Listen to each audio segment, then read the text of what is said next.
Salut à tous, bienvenue. Vous êtes sur studiocalita.com pour un nouveau numéro d'Israël, comment ça marche. Alors, Israël, comment ça marche?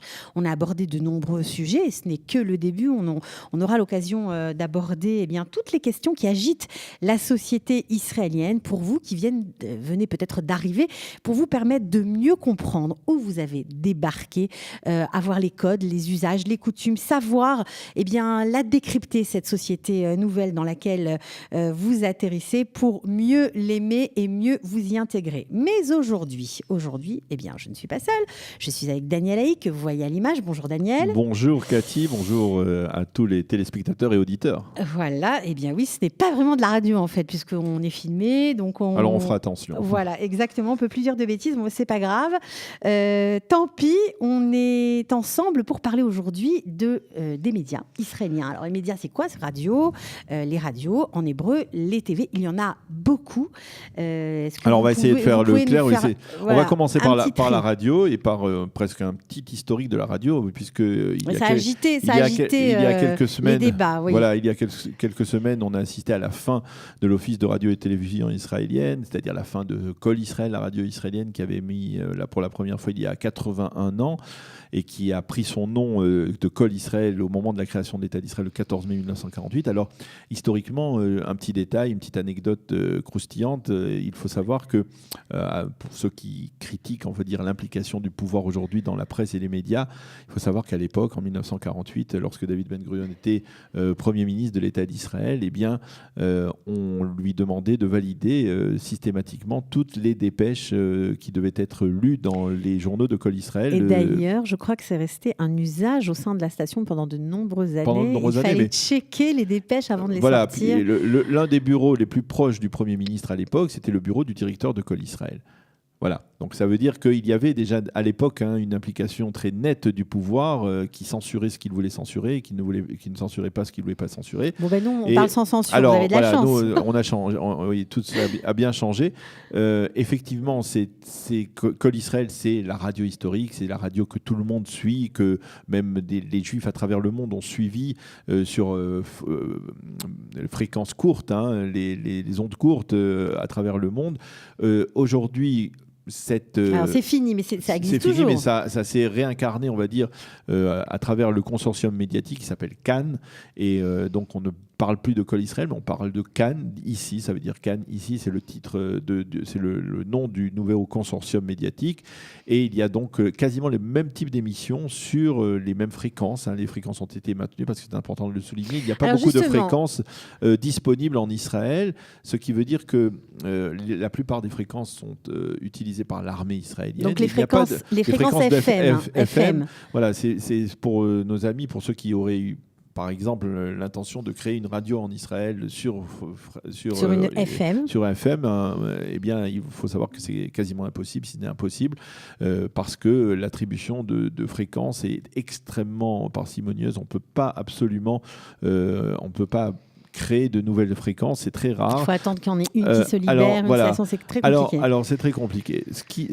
Kol Israël, c'est la radio nationale israélienne. Derrière alors justement, expliquez-nous qu'est-ce que ça regroupe. Parce que c'est un peu comme France Culture. Voilà, c'est un peu comme France Inter, qui a France Info, par exemple, qui a France Info, c'est Reshet Bet en Israël, c'est la seconde chaîne d'information, qui est la chaîne principale d'information de Kol Israël. Et puis il y a d'autres chaînes. Il y a France Culture, on peut dire, il y a la chaîne de culture israélienne, il y a une chaîne spéciale pour les nouveaux immigrants dans laquelle il y a des émissions dans toutes les langues, y compris en français, mais malheureusement c'est pas très... 1 heure par jour. Oui, c'est pas énorme au niveau de l'attribution de la fréquence aux francophones.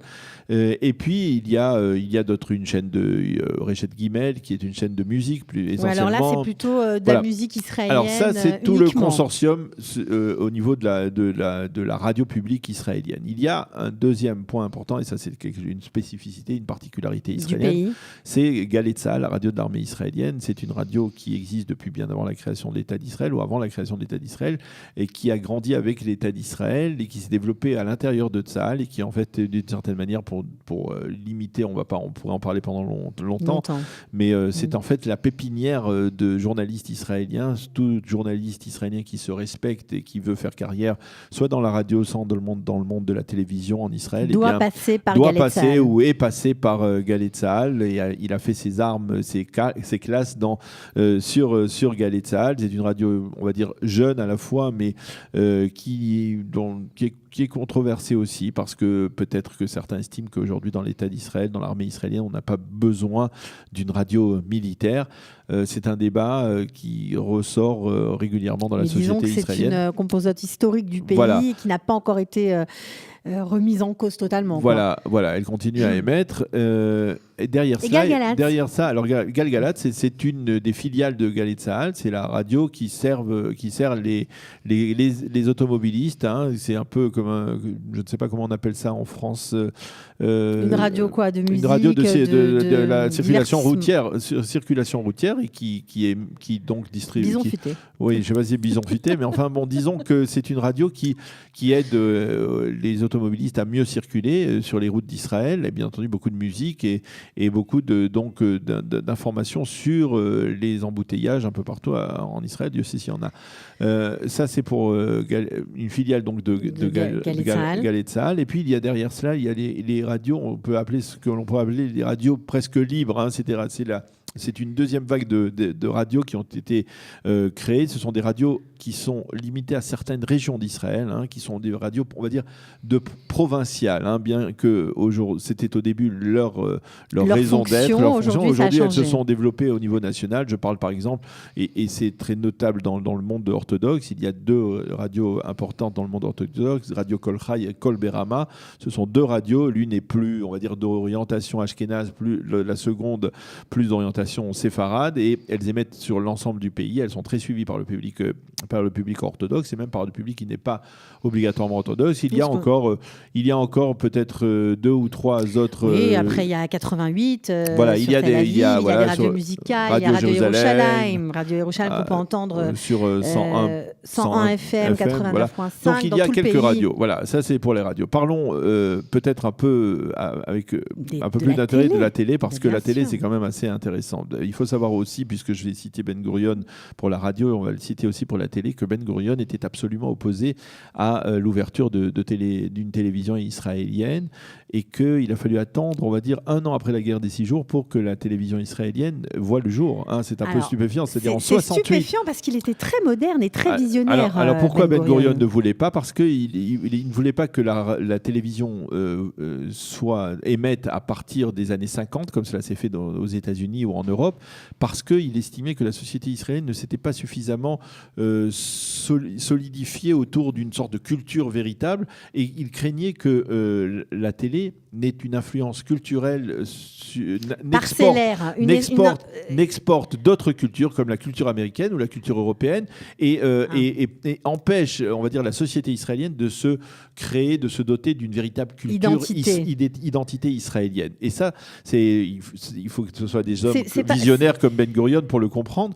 Et donc Ben Gurion a tout fait pour qu'il n'y ait pas de télévision jusqu'en 1968. Et en fait, finalement, il a cédé en 1900. Il n'était déjà plus au pouvoir. Et après la guerre des 6 jours, eh bien, on a ouvert la première chaîne de télévision, dont la première émission a été la parade militaire marquant le premier anniversaire de la guerre des 6 jours. On est en plein dans ces dates-là. Et donc, c'est très symbolique. Et donc, à partir de cela, la première chaîne de télévision a émis pendant, on va dire, jusqu'à il y a encore quelques semaines, dans sa fonction initiale, avec des hommes comme Chaim Yavin, qui était monsieur télévision pendant de nombreuses années, qui a annoncé, entre autres, puisqu'on en a parlé aussi, ceux qui nous écoutent vont devoir prendre des notes, parce que je pense que tous les gens dont vous parlez, eh bien, ils ne les connaissent pas. Voilà, Chaim Yavin, c'était le monsieur télévision, compliqué. C'était un peu, on va dire, le Patrick Poivre d'Arvor israélien, qui a annoncé en mai 1977 le changement de pouvoir, l'arrivée de la droite au pouvoir, par un mot mémorable, Ma'apar, c'est le renversement d'une certaine manière du pouvoir. Et donc, c'était la chaîne de télévision israélienne, la première chaîne. Il faut savoir que c'était pendant de très nombreuses années, jusqu'en 1993, 1994. C'était la seule chaîne de télévision israélienne. Ça paraît fou parce que ça a énormément changé. Voilà. Et depuis, avec l'arrivée de la seconde chaîne de télévision, puis avec l'arrivée de la chaîne 10, eh bien, on a vu le paysage médiatique israélien se diversifier. Alors, c'est vrai que la seconde chaîne de télévision a amené, effectivement, et David Ben Gurion a dû se retourner dans sa tombe lorsqu'il a vu les programmes de la seconde chaîne de télévision. Elle a amené véritablement, elle nous a importé de l'étranger, des États-Unis, d'Europe, toutes les émissions, ce que l'on pourrait appeler la télé-poubelle, enfin, je n'hésite pas de le dire, avec toutes ces émissions comme de télé-réalité, de Kochav Nolad, de Star is Born. Télé-poubelle, Kochav Nolad, vous allez vous faire taper sur les doigts. Voilà, là, vous avez un petit peu exagéré, Koh-Lanta, ces émissions que l'on appelle en hébreu Hisardout, ce sont des émissions qui font partie de la réalité aujourd'hui, mais qu'on aime ou pas, mais ça correspond à une tendance. Voilà. Certes, David Ben Gurion n'aurait pas aimé, je pense, mais bon, ça correspond à l'évolution de la société. Mais effectivement, et avec un département d'information, ces chaînes-là ont un département d'information extrêmement puissant. C'est-à-dire, le département d'information de la 2 est extrêmement puissant. Il a, on va dire, une sorte d'exclusivité sur tous les scoops qui pourraient sortir dans les médias israéliens. La chaîne 10, elle, alors justement, la chaîne 10, on a plus problématique. Ça a beaucoup défrayé la chronique. Qui n'arrive pas à rentrer dans ses frais, qui n'est pas rentable. C'est une chaîne privée ou une chaîne publique ? C'est une chaîne privée qui est financée par des grands, on va dire, de très solides hommes d'affaires. Et malgré tout, ça ne suffit pas. Et c'est une chaîne qui s'est distinguée par son hostilité envers Binyamin Netanyahou avec certains journalistes. Alors, son hostilité... Raviv Drucker qui se focalise sur des reportages anti-Netanyahou.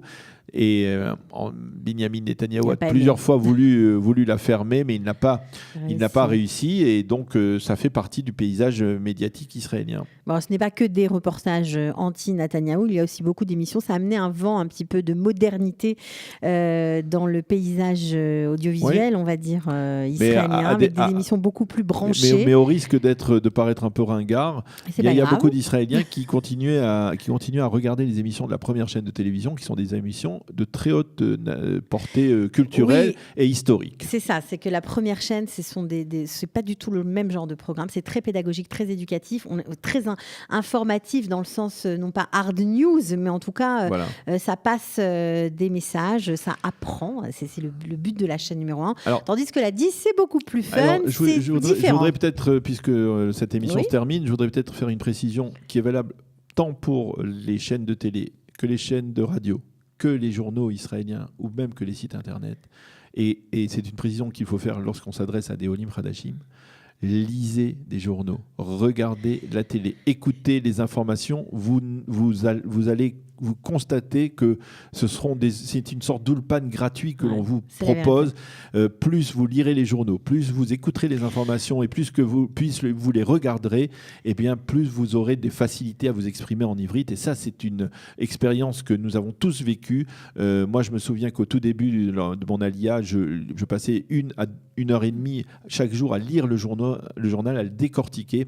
Et après, de jour en jour et de semaine en semaine, on se rend compte qu'on se familiarise avec ces journaux, on se familiarise avec l'hébreu parfait de Kol Israël ou l'hébreu parfait des présentateurs des journaux télévisés. Et ça, il faut le faire. Et ça, c'est le meilleur ulpan. Alors, pour ceux qui ne lisent pas l'hébreu, même si vous ne comprenez rien, vous êtes au niveau Aleph, on va dire, laissez la télévision allumée, faites l'effort de vous asseoir devant un programme sans rien comprendre et vous verrez, et là je vous rejoins Daniel, qu'un beau jour vous allez dire mais j'ai compris ce qu'il a dit. Voilà. Ça rentre, et ça fait plaisir. Et ça c'est extraordinaire. Voilà, ça fait partie du processus d'intégration, du processus d'Alia.